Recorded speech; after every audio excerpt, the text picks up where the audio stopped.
بسم الله الرحمن الرحيم والعاديات ضبحا فالموريات قدحا فالمغيرات صبحا فأثرن به نقعا فوسطن به جمعا إن الإنسان لربه لكنود وإنه على ذلك لشهيد وإنه لحب الخير لشديد أفلا يعلم إذا بعثر ما في القبور وحصل ما في الصدور إن ربهم. السلام عليكم ورحمة الله وبركاته. அன்பிற்குரிய பெரியவர்களே, தாய்மார்களே, சகோதர சகோதரிகளே, ஷிர்க்கும் பித்அத்தும் என்பது எனக்கு தரப்பட்ட தலைப்பு. ஏனென்றால் இன்றைய முஸ்லிம்களில் பெரும்பாலானவர்கள் சில விஷயங்களை தெரியாமலே கூட பயங்கரமான பாவம் என்பதை புரிந்து வைக்காமல் கூட மிகச் சாதாரணமாக செய்து கொண்டிருப்பதை பார்க்கிறோம். திருமறை குர்ஆனில் அல்லாஹ் சொல்லி காட்டுகிறான், ஒமை யுஷ்ரிக் பில்லாஹி ஃபகத் ஹர்ரமல்லாஹு அலைஹில் ஜன்னா. யார் ஷிர்க் வைக்கிறார்களோ அவர்களுக்கு நான் சுவர்க்கத்தை ஹராமாக்கி விட்டேன் என்று திருமறை குர்ஆன் சொல்லுகிறது. இணை வைத்து விட்டால் சொர்க்கம் தடை செய்யப்பட்டு விட்டது என்பது திருமறை குர்ஆனுடைய கட்டளை என்பதை நாம் கவனத்தில் கொள்ள வேண்டும். அதுபோல நபிகள் பெருமானார் சொன்னார்கள், குல்லு பித்அத்தின் லலாலா, பித்அத்துகள் அனைத்தும் வழிகேடு, வழிகேடுகள் அனைத்தும் நரகத்தில் கொண்டு போய் சேர்க்கும் என்று பயங்கரமான குற்றமாக திருமறை குர்ஆனும் நபிமொழியும் சொல்வது எது என்று சொன்னால், முதலில் இணை வைத்தல், அதற்கு அடுத்தபடியான குற்றம் பித்அத் என்பதை நாம் கவனத்தில் கொள்ள வேண்டும். இதனால் தான் இந்த மாதிரி தலைப்புகளை நாம் மக்கள் மத்தியில் எடுத்து சொல்ல வேண்டியிருக்கு. இதில் ஒரு துர்பாக்கியமான நிலை என்ன என்று சொன்னால், சில பாவங்கள் இருக்கின்றன, அதை மக்கள் மத்தியில் பாவம் என்று நாம் சொல்ல வேண்டிய அவசியம் இல்லை. வட்டி வாங்குவது, விபச்சாரம் செய்வது, குடிப்பது, திருடுவது, மோசடி பண்ணுவது போன்ற எத்தனையோ வகையான பாவங்கள் இருக்கின்றது. இதை பாவங்கள் என்று மக்கள் மத்தியில் சொல்ல வேண்டுமா என்றால் தேவையில்லை, தெரியும், எல்லோருக்கும் தெரியும். வட்டி வாங்குவது சரிதான் என்று எந்த பாயும் எந்த முஸ்லீமும் சொல்ல மாட்டான். வட்டி வாங்கக்கூடிய மூசாவே தவறுதான், என்ன செய்ய, இதுதான் எனக்கு தெரியும், வேற என்ன சொல்லி எனக்கு தெரியும் என்றுவான். அப்போ இந்த பாவங்களை எல்லாம் பாவம் என்று தெரிந்துதான் செய்து கொண்டிருக்கிறார்கள். சில பாவங்கள் இருக்கின்றன, அந்த பாவங்களை புண்ணியம் என்று செய்கிறார்கள். அதான் சிக்கலங்க. ஏன் இந்த பிரச்சனை, ஏன் இது போன்ற தலைப்புகளை நாம் பேச வேண்டும் என்று சொன்னால், சில பாவங்களை புண்ணியமான காரியம், நல்ல காரியம் என்று நாம் செய்கிறோம். அது முஸ்லிம்கள் மத்தியில் அது பாவம் என்று புரியவில்லை. அதனால் தான் இது போன்ற விஷயங்களை நாம் தெள்ள தெளிவாக புரிய வைக்க வேண்டியிருக்கிறது. நபிகள் நாயகம் ஸல்லல்லாஹு அலைஹி வஸல்லம் அவர்கள் திருமறை குர்ஆன் நபிகள் பெருமானார் பற்றி எத்தனை விஷயங்கள் சொல்கின்றன, பல விஷயங்கள் சொல்லி காட்டுகிறது. அதில் மிக முக்கியமான ஒரு விஷயம் என்னன்னு சொன்னா, குல் இன் குன்தும் துஹிப்பூனல்லாஹ ஃபத்தபிஊனி யுஹிப்புக்குமுல்லாஹ் வ யக்ஃபிர் லக்கும் துனூபக்கும் அல்லாஹு கஃபூருர் ரஹீம். இப்படி ஒரு வசனம். நீங்கள் அல்லாஹ்வை நேசித்தால், முஸ்லிம்களே, நீங்கள் அல்லாஹ்வை நேசித்தால், அல்லாஹ் உங்களை நேசிக்க வேண்டுமானால், உங்கள் பாவங்கள் மன்னிக்கப்பட வேண்டுமானால், மூணு விஷயம் இருக்குதுல. நாம் எல்லோரும் யாரை எடுத்துக்கொண்டாலும் அல்லாஹ்வை நேசிக்கிறோம் என்று சொல்வார்கள். எந்த பாய்ட்டனாலும் போய் கேளுங்க, எந்த முஸ்லீம்கிட்ட கேளுங்க, நீ அல்லாஹ்வை நேசிக்கிறாயா அப்படின்னு கேளுங்க. ஆமா நேசிக்கத்தான் செய்கிறேன் அப்படிம்பாங்க. நேசிப்பது பெருசல்ல, நம் நேசத்தை அல்லாஹ் ஒத்துக்கொள்ள வேண்டும், அதுதான் முக்கியங்க. எல்லாரும் தான் நேசிக்கிறோம், அல்லாஹ்வை நேசிக்காத முஸ்லீம் இருக்க முடியாத. இந்த நேசத்தை அல்லாஹ் ஒத்துக்கொள்கிறானா ஒன்று. பிறகு அல்லாஹ் நம்மை நேசிக்கிறானா 2, பிறகு நம் பாவத்தை அல்லாஹ் மன்னிப்பானா 3. இந்த 3க்கும் ஒரே வழி ஃபத்தபிஊனி, என்னை பின்பற்றுங்கள் என்று நபியே சொல்லிவிடு. நபியை பின்பற்றாமல் அல்லாஹ் நேசிக்க மாட்டான். உங்கள் நேசம் அல்லாஹ்வை போய் சேராது, நம்முடைய பாவம் மன்னிக்கப்படாது. இந்த 3 விஷயத்தை வேறு யாருக்காகவும் அல்லாஹ் இப்படி உத்தரவாதத்தை சொல்லவில்லை, கேரண்டி. யாருக்காக சொல்றாங்க பாருங்க, குர்ஆன்ல மொத்த குர்ஆனை புரட்டுங்கள். நபிகள் பெருமானாரை தவிர வேறு யாருக்காவது, அபூபக்கர் சித்தீக்குக்கு கூட, உமருக்கு கூட, உஸ்மானுக்கு கூட, அலிக்கு கூட இது போன்ற வார்த்தைகள் சொல்லப்படவில்லை.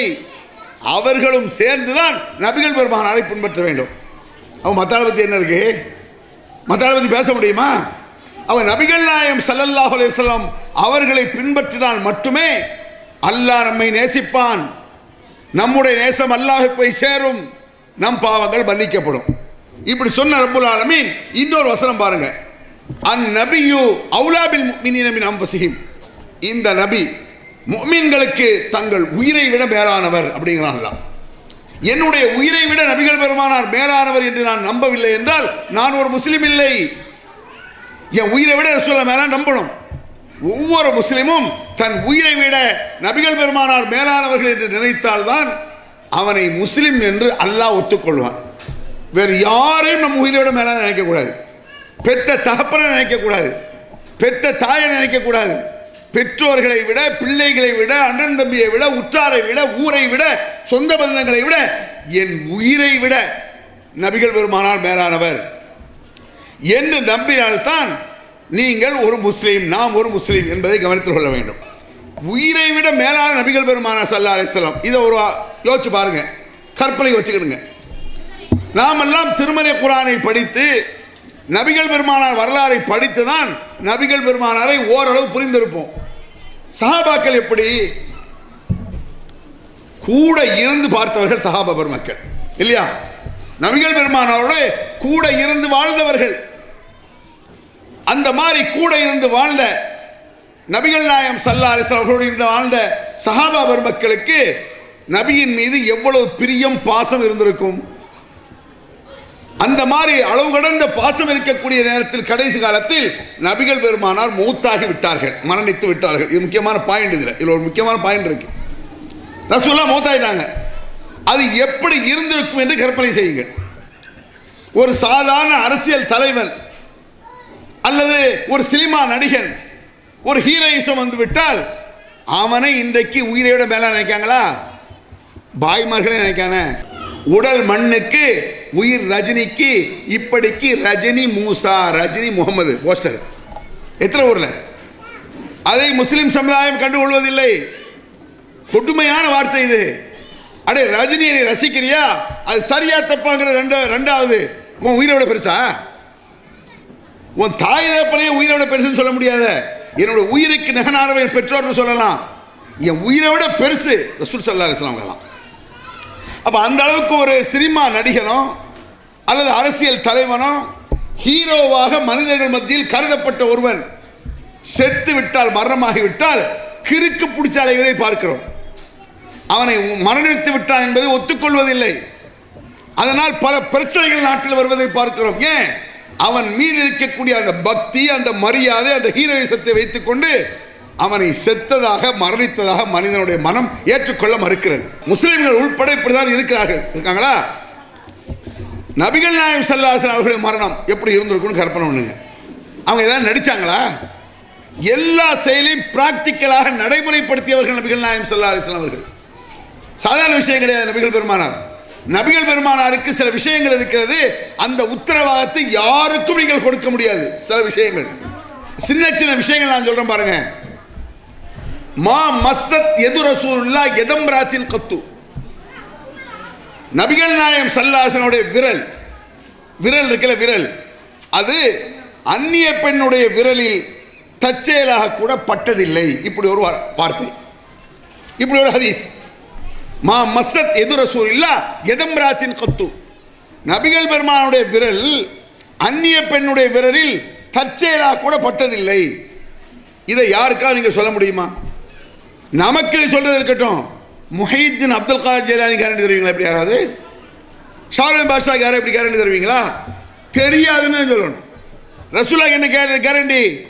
23 ஆண்டு காலங்கள் கவனித்து யாரையாவது ஒரு பொம்பளையோட பேசிட்டு இருக்காரா, பேசின கைப்படுதா, இதை வச்சு இவர் பிரச்சாரத்தை முடக்கி விடலாம் என்று கண்ணில் எண்ணெயை ஊற்றி கொண்டு கவனித்தவர்கள் சொன்னது இது. அபூஜஹிலிடம் போய் முகம்மது ஒரு பொம்பளையை கை முடிச்சு இழுத்தார்னு சொன்னா நம்ப மாட்டான். முகம்மது மோசம், அவர் ஒரு கிறுக்கர், அவரை பின்பற்றக்கூடாது என்றெல்லாம் அபூஜஹில் சொல்வான். ஒரு பொம்பளையை கைப்பிடிச்சு இழுத்தாரு, அது இருக்காதப்பா, முகமது அப்படி செய்ய மாட்டாரப்பா அப்படின்றோம். அதான் நபிகள் பெருமானுடைய வாழ்க்கை, சுத்தம். இப்படிப்பட்ட ஒரு வாழ்க்கை வாழ்ந்த நபிகள் நாயகம் ஸல்லல்லாஹு அலைஹி வஸல்லம் அவர்கள் மரணித்த பொழுது எப்படி இருக்கும் நீங்க நினைங்க. அவர்களுடைய மரணத்தை யாரும் ஜீரணிக்க முடியவில்லை, சஹாபாக்களால் ஒத்துக்கொள்ள முடியவில்லை. மாயையாக இருக்கிற சஹாபாக்கள் மத்தியில் கொந்தளிப்பு. என்ன கொந்தளிப்பு வேண்டி இருக்குது? எப்படி கொந்தளிப்பு? நபிகள் பெருமானாருக்கு மரணம் வராது. முகம்மது இறந்து விட்டார் என்று யாராவது சொன்னால் அவர் தலையை எடுத்து விடுவேன் என்று உமர் சொல்கிறார். யாரா சொன்னது முகமது இறந்துட்டார்னு? எவனாவது என் முன்னால் சொல்றா பார்க்கலாம், கொன்னே போட்டுருவாங்கிறார் உமர். உமர் என்ன சொல்றாரு? முகம்மது நபி இறந்து விட்டார் என்று ஒருவன் சொன்னால் அவன் தலையை வெட்டுவேன் என்று கர்ஜித்தார் உமர் ரலியல்லாஹு அன்ஹு. அப்போ மற்ற ஆள் வாயை திறப்பானா யாராவது? எப்படிப்பட்ட விஷயம் சூழ்நிலை? ஒரு மையத்து மரண நேரத்தில் பல எதுவுமே பண்ண முடியாது, அவன் டென்ஷனாக இருப்பான். பார்க்குறவன் உலகத்தில் ஒரு சாதாரண தலைவன் செத்து போயிட்டான்னு என்ன பாடுபடுத்துகிறாங்க. நபிகள் பெருமானார் மறைத்து விட்டார்கள் என்ற செய்தி மக்கள் மத்தியில் ஒத்துக்கொள்ளப்படாத நிலை. அந்த ஏரியாவே கொந்தளிப்பில் இருக்கிறது. உமர் கர்ஜிக்கிறார். இதை கேள்விப்பட்டு அபூபக்கர் சித்திக் வெளியூரிலிருந்து வியாபாரத்தை முடித்து விட்டு வருகிறார். இங்கே முக்கியமான ஒரு விஷயத்தை பார்க்கணும், இஸ்லாமியர்கள் கவனிக்க வேண்டியது முக்கியம். என்ன, நபிகள் பெருமானார் ஸல்லல்லாஹு அலைஹி வஸல்லம் மூத்தாய் கீழே கிடக்கிறாங்க, அபூபக்கர் சித்திக் வர்றாங்க. வந்த பிறகு சூழ்நிலையை பார்க்கிறார். ரசூலுல்லாஹ் பாடி கிடக்குது, சஹாபா பெருமக்கள் மரணமாக கொந்தளிச்சுட்டு போய் இருக்கிறாங்க. இந்த நேரத்தில் அபூபக்கர் சித்திக் அவர்கள் ரசூலுல்லாஹ்வுடைய நெற்றியில், மையத்துடைய நெற்றியில் அப்படி வச்சுக்கிடுங்க. என்னடா ரசூலுல்லாஹ் போய் மையத்துட்டான் அப்படி சிலவர் கேட்பாங்க. நான் சொல்றேன், இன்னக்க மையத்துன், நபியே நீர் மையத் அப்படின்னு குர்ஆன்ல அல்லாஹ் சொல்றான். மையத்னா என்ன? மௌத்தாக போகக்கூடியவர்னு அர்த்தம். நாம எல்லாருமே மையத்து தான், மௌத்தாகத்தான் போறோம். அது சொல்றான் குர்ஆன்ல, ரசூலுல்லாஹ் உயிரோடு இருக்கும் பொழுது இன்னக்க மையத்துன், நீ இறந்து போகக்கூடியவர் என்று மையத் என்ற வார்த்தையை நபிகள் பெருமானாருக்கே பயன்படுத்துகிறான். இன்னக்க மையத் வ இன்னஹும் மையத்துன், அவர்களும் மையத்துகள் தான், எல்லோரும் இறந்து போகக்கூடியவர்கள் தான். அந்த வார்த்தை குர்ஆன்ல நபிகள் பெருமானார் உயிரோடு இருக்கும்போது சொல்லப்பட்ட வார்த்தை. அதை சொல்றாங்க அபூபக்கர் சித்திக், திபுத ஹய்யம் வ மையிதா, உயிரோடு இருக்கும் பொழுது நறுமணம் கவர்ந்தீர்கள் மக்கள் மத்தியில் முகமது நபி அவர்கள், மையித்தன் இறந்த பிறகும் நீங்கள் நறுமணம் கமழ்கிறீர்கள் அப்படிங்கிறாங்க அபூபக்கர் சித்திக். இறந்த பிறகும் நறுமணம் கமழ்கிறீர்கள் என்று அபூபக்கர் சித்திக் சொன்னார். சஹாபாக்களும் பேதலிச்சு போய் நிற்கிறாங்க. உமருக்கு கோவம் டென்ஷன்ல இருக்காரு. அபூபக்கர் சித்திக் போட்டாங்க ஒரு போடு. என்ன மௌத்தாகலையா, மரணம் இல்லையா? மௌத்து இல்லை மரணம் இல்லைன்னு யார் சொன்னது? ரசூலுல்லாஹ் மௌத்து இல்லைன்னு. திபுத ஹய்யம் வ மையிதா, உயிரோடு இருக்கும்போது நறுமணம் கமழ்ந்தார்கள், மையித்தான பிறகும் நறுமணம் கமழ்கிறார்கள் என்பதை அபூபக்கர் சித்திக் சொல்லிவிட்டு அதற்குரிய ஆதாரத்தை தூக்கி வைக்கிறார்கள். சஹாபாக்கள் சுத்தி நிற்கிறார்கள். உமர் அவர் இருக்கிறார், கர்ஜனையில் கோபத்தில் இருக்கிறார், டென்ஷன்ல இருக்கார் உமர். என்னடா அபூபக்கர் இப்படி சொல்றாருன்ட்டு. அப்ப சொல்றாங்க அபூபக்கர் சித்திக் அவர்கள், மன் கான யாபுது முஹம்மதன் ஃபஇன்ன முஹம்மதன் கத் மாத் வ மன் கான யாபுதுல்லாஹ வஹதா ஃபஇன்னல்லாஹ ஹய்யுல் லா யமூத். இது பஞ்சிங்கான வார்த்தைம்பாங்கல்ல, இந்த வார்த்தைக்கு அர்த்தத்தை பாருங்க. இங்கே கவனித்துக் கொள்ளுங்கள். அதாவது அபூபக்கர் சித்திக் சொல்றதை நான் சொல்றேன், இங்கே இருப்பவர்கள் புரிந்து கொள்ளுங்கள். நீங்கள் இந்த முகம்மதை வணங்கினால், எந்த முகம்மதை? ரசூலுல்லாஹ் மௌத்தாய் பாடி கிடக்குதுல்ல, அதை காட்டி சொல்றாங்க, மன்கான யாபுது முஹம்மதன், இந்த முகம்மதை நீங்கள் வணங்கினால் ஃபஇன்ன முஹம்மதன் கத் மாத், முகம்மது உறுதியாக இறந்து விட்டார், கன்ஃபார்மாக இறந்து விட்டார், மௌத்தாயிட்டார். மன்கான யாபுதுல்லாஹ வஹதா ஃபஇன்னல்லாஹ ஹய்யுல் லா யமூத், நீங்கள் அல்லாஹ்வை வணங்கினால் புரிந்து கொள்ளுங்கள், அல்லாஹ் மரணிக்கவே மாட்டான். இது அபூபக்கர் சித்திக் சொன்னது. ஏன் இதை சொன்னாங்க? அங்கே ரசூலுல்லாஹ் எல்லாம் வணங்குனாங்களா? மௌத்தாகலன்னு சொன்னாங்க. மௌத்தாகவில்லை என்று சொல்வதுதான் ரசூலுல்லாஹ்வை வணங்கியது அப்படிங்கிறாங்க அபூபக்கர் சித்திக். ஏன்? மரணிக்காத தன்மை படைத்த ரப்புல் ஆலமீனுக்கு மட்டும்தான் மரணிக்காது. மௌத்தாகாத, மரணிக்காத, சாவு வராத ஒரு தன்மை அல்லாஹ்வை தவிர யாருக்கும் கிடையாது. அந்த தன்மையை, மரணிக்காத அந்த தன்மையை இந்த முகம்மதுக்கு இருப்பதாக நீங்கள் நினைக்கிறீர்கள். நீங்கள் முகம்மதை வணங்கிவிட்டீர்கள். அப்படி சொல்லாதீங்க. அல்லாஹ்வை வணங்குங்கள், அவன்தான் மரணிக்காதவன் என்று இப்படி ஒரு பஞ்சிங்கான வார்த்தையை சொல்லிவிட்டு ஒரு திருமறை குர்ஆன் வசனத்தை சொல்கிறார் அபூபக்கர் சித்திக். திருமறை குர்ஆன் வசனத்தை சொன்ன பிறகு மாற்று கருத்தை, எதிர்ப்பு, வம்பு சஹாபாக்கள் மத்தியில் கிடையவே கிடையாது. என்ன வசனம்? ஒமா முஹம்மதுன் இல்லா ரசூல் கத் ஹலத் மின் கப்லிஹி ருசுல் அஃபை மாத அவ் குத்தில இன்கலத்தும் அலா அகாபிக்கும். உஹது போர்க்களத்தில் நபிகள் நாயகம் ஸல்லல்லாஹு அலைஹி வஸல்லம் உயிரோடு இருக்கும் பொழுது உஹது போர்க்களத்தில் ஒரு பிரச்சனை. லேசா பல்லு உடைஞ்சிருச்சு. அதனால் லேசா மயக்கமுற்று நபிகள் பெருமானார் கீழே விழுந்தார்கள். முகமது இறந்து விட்டார் என்று ஒரு புரளி. எப்ப? உஹது போர்க்களத்தில் புரளி வந்த மாத்திரத்தில் சஹாபாக்களுக்கெல்லாம் போரின் வேகம் குறைந்து அப்படியே நொந்து போய் உட்கார்ந்துட்டாங்க. அப்ப அல்லாஹ் சொல்றான், இந்த முகம்மது அல்லாஹ்வுடைய தூதரை தவிர வேறில்லை. இதற்கு முன்னால் எத்தனையோ தூதர்கள் வந்திருக்கிறார்கள், மரணமாக இருக்கிறார்கள். அதுபோல இந்த முகம்மது இறந்து விட்டால் அல்லது கொல்லப்பட்டு விட்டால் நீங்கள் இஸ்லாத்தை விட்டு ஓடி விடுவீர்களா? பின்வாங்கி சென்று விடுவீர்களா? யாருக்காக இஸ்லாத்தில் இருக்கிறீர்கள் கேட்கிறாங்களா? அடே, முகம்மதுக்காக இஸ்லாத்தில் இருக்கீங்களா, அல்லாஹ்வுக்காக இருக்கீங்களா? முகமது மூத்தா போயிட்டா இஸ்லாம் போயிடுச்சோ அப்படி என்ற துணியிலே திருமறை குர்ஆன் கேட்கிறது. அப்படியானால் நல்ல யோசிச்சு பாருங்க. நபிகள் பெருமானார் மரணிக்கவில்லை என்று சொல்வது அல்லாஹ்வுக்கு நிகராக ஆக்கிவிட்ட நிலை.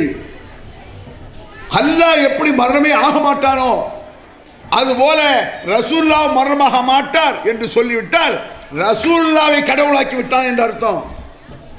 இதைத்தான் அல்லாஹ் குர்ஆனில் சொல்றான், உமை யுஷ்ரிக் பில்லாஹி ஃபகத் ஹர்ரமல்லாஹு அலைஹில் ஜன்னah. யார் இது போல இறைவனுக்கு நிகராக ஒருவரை வைத்து விட்டால், அது முகம்மது நபியா இருந்தாலும் சரி. நீங்க நினைச்சிட்டு இருக்கீங்களா? முகம்மது நபியை அப்படி நினைத்து விட்டாலும் ஒரே ஒரு நினைப்பு தான். எல்லாத்திலும் அவங்க சொல்லல, சஹாபாக்கள் ஆக்கிறது, அழிக்கிறது, படைக்கிறது, தன்மை எல்லாம் அல்லாஹ்வை சார்ந்தது. ரசூலுல்லாஹ் மௌத்தாகல அப்படி சொல்லிட்டா அல்லாஹ் மௌத்தாக மாட்டான். அதுபோல ரசூலுல்லாஹ் ஆயிருமாமா. இதுதானப்பா வணங்குவது, இதுவும் ஷிர்க் வைப்பதில் ஒண்ணுதான் சொல்லி அபூபக்கர் சித்திக் காரமாக அந்த வசனத்தை சொன்ன மாத்திரத்தில் உமர் அப்படியே ஆறி போயிட்டார். சஹாபாக்கள் ஆஃப். அந்த டென்ஷன் அங்கே ஏற்படும். குர்ஆன் வசனம்ல ஒன்னு உன் சொந்த கருத்தா, உன்னுடைய உணர்ச்சிக்கா, உணர்ச்சி வசப்பட்டு சட்டத்தை சொல்லக்கூடாது. திருமறை குர்ஆன் அப்படி சொல்லுகிறது என்று சொன்ன மாத்திரத்தில் எல்லாம் மூச்சு பேச்சு இல்லாமல் ஒத்துக்கொண்டு செவிசாய்த்ததை பார்க்கிறோம். இன்னைக்கு பார்க்கிறோமே, நல்லா கவனிச்சு பாருங்க. எத்தனை விஷயங்கள் சர்வ சாதாரணமாக மனிதர்களை கடவுள் நிலைக்கு கொண்டு செல்வதை பார்க்கிறோம். சர்வ சாதாரணமாக. உதாரணமாக ஈஸியாக ஒன்றுன்னு சொல்கிறேன் பாருங்க. உங்களுக்கு இந்த சினிமா பாட்டுக்கு ஒரு சாம்பிள் நான் உங்களுக்கு சொல்கிறேன். இதோ எந்தன் தெய்வம் முன்னாலேன்னு ஒரு பாட்டு கேட்டுப்பீங்களா? இதோ எந்தன் தெய்வம் முன்னாலே அப்படின்னு படிப்பான். யாரை பார்த்து? ஒரு குழந்தையை பார்த்து படிப்பான். இதுக்கு என்ன அர்த்தம்? இந்த குழந்தை தெய்வம்னு அர்த்தம், கடவுள்னு அர்த்தம். உண்டா? அது எங்க? ஒன்றே குலம் என்று பாடுவோம், ஒருவனே தேவன் என்று போற்றுவோம் அப்படின்னு ஒரு பாட்டு உண்டு.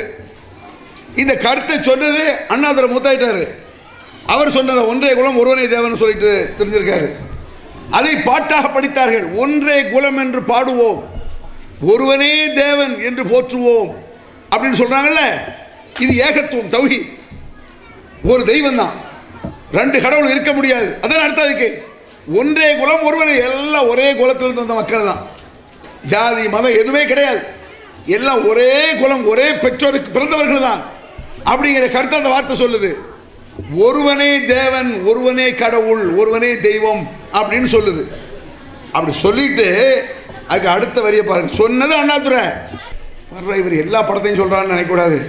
25 வருஷத்துக்கு முன்னால எல்லா கூத்தையும் நம்ம பண்ணியிருக்கோம். மோல் ஓதி இருக்கோம், பாட்டு படிச்சிருக்கோம், சினிமா போயிருக்கோம், பாத்தியா ஓதிருக்கேன், மோல் ஓதிருக்கேன், என்னென்ன கூத்து தராவை தொலை வச்சிருக்கேன், இமாமலை பின்பற்றிருக்கேன். எல்லா செயலையும் நான் செய்தேன். ஒரு காலத்தில் நீ செய்யவில்லையா அப்படின்னு கேட்பாங்க. செஞ்சேன்.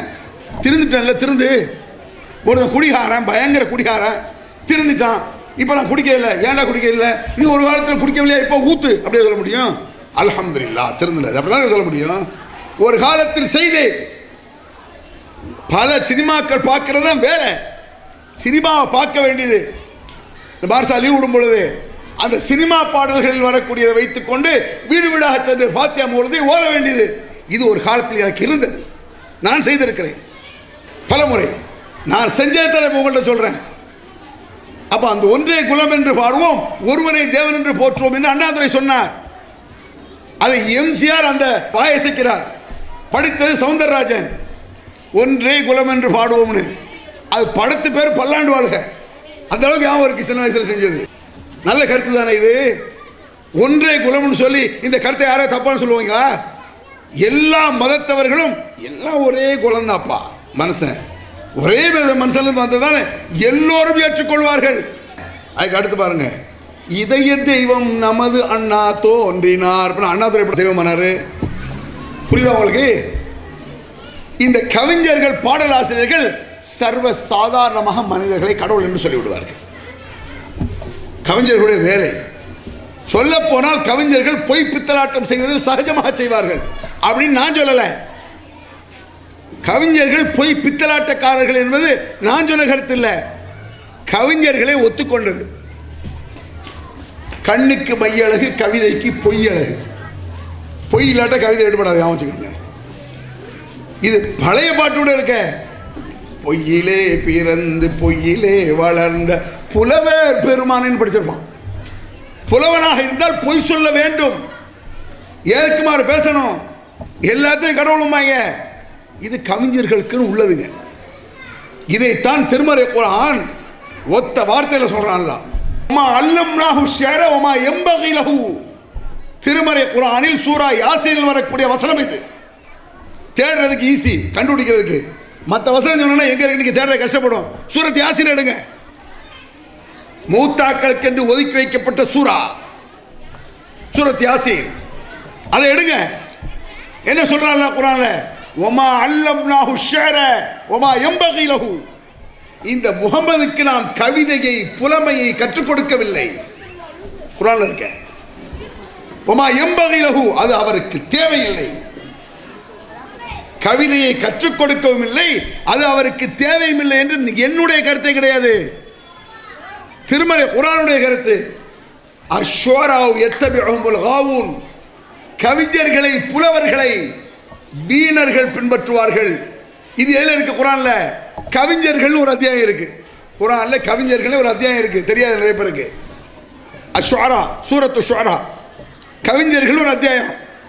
கவிஞர்கள் ஒரு சூரா. சூரத்துல் ஃபாத்தியா, சூரத்துல் பக்ரா இருக்க மாதிரி சூரத்து ஷுரா கவிஞர்கள் ஒரு சூரா இருக்கு. அந்த சூராவின் கடைசியில் பாருங்க, ஒரு 5-6 ஆயத்துல அஷ்ஷுராஉ யத்தபிஉஹுல் காவூன். கவிஞர்களை வீணர்கள் பின்பற்றுவார்கள் என்று திருமறை குர்ஆன் சொல்லுகிறது. இதுல ஒரு முக்கியமான ஒரு மேட்டர் விளங்கணுங்க. நீங்க குர்ஆன் வசனத்தை சொல்வதை வைத்துக்கொண்டு என்ன தப்பா எடுக்காதீங்க யாரும். சில நேரங்கள்லங்க நம்ம மேல உள்ள கோபத்துல நீங்க வீணா போயிடாதீங்க. எங்க அஜர்த் ஒரு ஆள் இருந்தார். ஒரு அஜர்த்து அவர்கிட்ட ஓதி இருக்கலாம். இந்த தௌஹீத் ஜெனரேஷன் வந்த பிறகு அவர்கிட்ட நான் ஓதிட்டு இருந்தேன். ஓதிட்டு இருக்கும்போது தௌஹீத் வந்துருச்சு எனக்கு சங்கரமந்தலில் வச்சு. அப்போ ஒரு அஜர்த்து இருந்தார். அவர் இந்த மௌலுது பார்த்து எல்லாமே ஓகேன்னு சொல்கிறாள். ஆனால் சொன்னார், எனக்கு மௌலுதெல்லாம் பிடித்தம் கிடையாது, இவனோ கூடாதுங்கிறாங்களையா, அதனால் ஓதுறேன் அப்படின்னாரு. விளங்குங்க அவங்களுக்கு? நம்ம மேலே உள்ள கோபத்தில் அவர்கள் ஒன்றை செய்வார்களாம். இதில் யாருக்கு நஷ்டம்? ஏன் மேலே உள்ள கோபத்தில் நீங்கள் ஏன் செய்யணும்? அட என்னை பிடிக்காவிட்டால் இந்த அப்துல் ரஹ்மான் எனக்கு பிடிக்காது சொல்ல தப்பு இல்லை.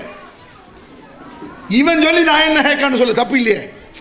நீங்கள் இந்த ஊர்ல இவன் சொல்லி நான் என்னையா கேட்கா, நான் குரான் சொல்ல கேட்பேன்னு சொல்லு, அதுல என்ன இருக்கு? இவனும் சொல்லி நான் ஹதீஸை படிக்கணும், நான் படிக்க மாட்டேன், நானா ஹதீஸை படிப்பேன்னு சொல்லு. அதானே முக்கியம். எங்கள் மேல் உள்ள கோபத்தில் நீங்கள் தவறு செய்து விடாதீர்கள். நல்லா யோசிச்சு பாருங்க. அல்லாஹ் குர்ஆன்ல அப்படி சொல்றான். வீணர்கள் பின்பற்ற நானா சொல்றேன் எப்படி? அடே நான் சொன்னா நான் திட்டதா ஆயிரும், நான் சொல்லல. இப்போ உதாரணமா பாருங்க, ஈஸியா விளங்குறதுக்கு சொல்றேன் பாருங்க. மனம் புண்படுது, திட்டுவாங்க. இவங்கெல்லாம் மேடை போட்டு திட்டுறதுக்காக இவ்வளோ செலவழித்து மேடையை போடுவாங்க.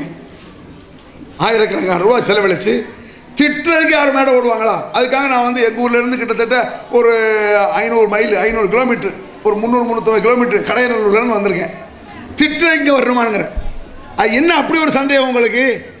எந்த இடத்துல அப்படி யாரை திட்டிருக்கோம்? திருமறை குர்ஆன் நம்ம சொல்லுவோம். அதை நீங்கள் திட்டுறதா நினைக்கிறீங்க. இப்போ உதாரணமாக மனசு புண்படுது அப்படிங்க நினைக்கிறீல்ல, போலீஸ் ஸ்டேஷனுக்கு போய் ஒரு குரூப் போகுது. ஒரு குரூப்பு, சார் எங்கள் மனசெல்லாம் ரொம்ப புண்படுது சார். எதுக்குடா? பிக் பாக்கெட் திருடர்கள் ஜாக்கிரதைன்னு பஸ் ஸ்டாண்டில் போட்டிருக்கேன் சார், அது எங்கள் மனசு செருப்பட்டுருவாங்க. அப்போ நீங்கள் பிக் பாக்கெட் திருடுவேன் உனக்கு என்ன புண்படுது கேட்பாங்கல்ல, அதெல்லாம் அழிச்சிருங்க சார், எங்கள் மனசு ஒத்துக்குவாங்களா? நல்லவனுக்கு ஏன் அது கோபம் வரணும்? நபி வழி நடந்தால் ஏன் கோபம் வரணும்?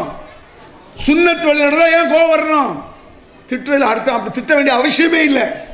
திருமறை குர்ஆன் அப்படி சொல்லுகிறது. திருமறை குர்ஆன் அப்படி சொல்றது உங்களுக்கு பிடிக்கலையா?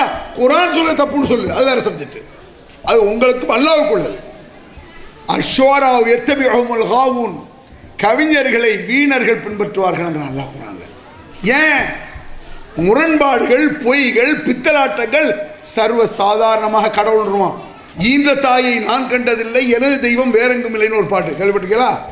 கடைசியில் அந்த விஷயத்தை விளக்குறேன். சில சாம்பிள் தான் இப்போ சொல்லிட்டு இருக்கேன். ஈன்ற தாயை நான் கண்டதில்லை, எனது தெய்வம் வேறெங்கும் இல்லை, உயிரை கொடுத்தும் உனை நான் காப்பேன், பண்ண கிளியே அமைதி கொள்வார், பாலும் பலமும் கைகளில் ஏந்தின்னு ஒரு பாட்டு. அதில் ஈன்ற தாயை நான் கண்டதில்லை, எனது தெய்வம் வேற அப்படின்னா என்ன அர்த்தம்? எங்கள் அம்மா கூட நான் பார்த்ததில்லை, என் கடவுளே நீதாண்டின்னு முன்னாடியே சொல்கிறான். எனது தெய்வம் வேறெங்கும் இல்லை, உயிரை கொடுத்து முனை நான் காப்பேன். அவளை கடவுள்னு சொல்லியாச்சே, அவளை காக்கிறதுக்கு ஏன் உன் உயிரை கொடுக்கணும்? அப்போ நீ கடவுளா? அவள் கடவுளடா, அவன் என்ன சாப்பிட போகிறான்? அறிவு இல்லாமல். இந்த கவிஞர்களுக்கு அறிவு இல்லாமல் எழுதி போடுவாங்க. இன்னொரு இடத்துல புருஷனை கடவுள்மாங்க. மலர் கொள்ள வந்த தலைவாவா, மனம் கொள்ள வந்த இறைவாவா, அவ்வளோ புரியுதா? என்னை கல்யாணம் முடிக்க வந்த கடவுளேங்கிறான், கடவுளேங்கிறான். பூஜைக்கு வந்த மலரேவா, பூமிக்கு வந்த நிலவேவான்னு அவன் சொல்கிறான். இவன் என்ன பொம்பளை குரல் என்ன?